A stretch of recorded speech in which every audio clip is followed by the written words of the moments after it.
নমস্কার, আমি পৌলমী চক্রবর্তী। আজকে আমি দেখে নেব ঈশ্বর আপনাকে কি উপদেশ দিতে চাইছেন।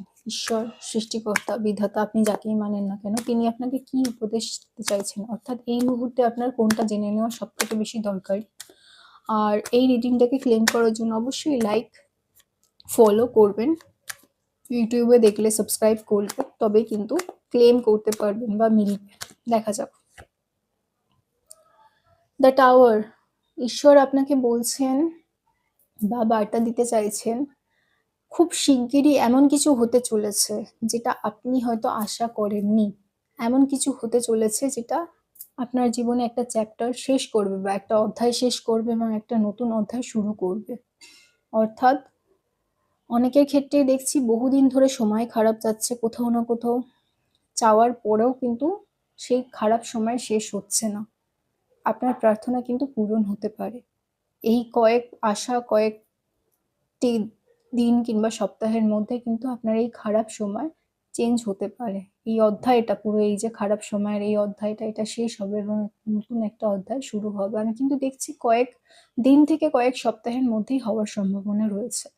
এবং এটা সবার ক্ষেত্রে একরকম হবে না, কারণ এটা জেনারেল রিডিং। তবে কয়েক সপ্তাহের মধ্যে আপনি আশা রাখতে পারেন যে আপনার সময় আসবে ভালো। আমি দেখছি অনেকেই হচ্ছে পুরোনো দিনগুলো নিয়ে ভাবনা চিন্তা করছেন। আগে কোনো একটা সময় যখন আপনার সময়টা ভালো ছিল, আপনার আশেপাশের মানুষগুলো প্রতি ভালোবাসা ছিল, আপনার স্বপ্ন ছিল, আপনার সমস্ত কিছু অনেক ভালো ছিল। সেই যে পুরোনো দিনের ভালো সময়গুলো সেগুলোকে মিস করছেন, সেগুলোকে মনে করছেন। এখন বর্তমান পরিস্থিতি অনেকদিন ধরেই এতটাই খারাপ যে আপনি হয়তো কোনোভাবেই সেই পুরোনো দিনগুলোতে ফিরে যেতে চাইছেন যেকোনোভাবে। সেই সময়টা কিন্তু আবার ফিরে আসার সম্ভাবনা রয়েছে। এই যে সময়টা, কঠিন সময়টা বা খারাপ সময়টা সেটা কিন্তু পার হয়ে যাচ্ছে এবং খুব শিগগিরই পুরোপুরিভাবে পার হয়ে যাবে। আপনি অনেক ভালো থাকবেন। অতীতে যতটা ভালো ছিলেন, যতটা ভালো থাকার জন্য আপনি প্রার্থনা করছিলেন ততটাই কিন্তু ভালো থাকবেন।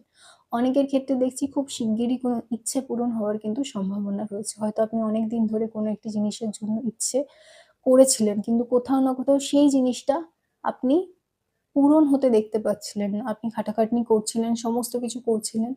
প্রচন্ড পরিমাণে পরিশ্রম করছিলেন, কিন্তু সেটা পূরণ হচ্ছিল না। সেটাও কিন্তু পূরণ হওয়ার সম্ভাবনা আমি দেখছি। আমি আর কি দেখছি? আর দেখছি অনেকের ক্ষেত্রেই কিন্তু চাপা অভিমান, সম্পর্কজনিত সমস্যা, এই সমস্ত কিন্তু প্রচুর পরিমাণে রয়ে গেছে। সম্পর্কজনিত সমস্যা, চাপা অভিমান, নানান রকম আবেগজনিত আক্ষেপ অনেকের ক্ষেত্রেই আমি দেখছি বহুদিন ধরে জমে রয়েছে। তাদের ক্ষেত্রে আমি বলব ঈশ্বর কিন্তু আপনাকে বলছে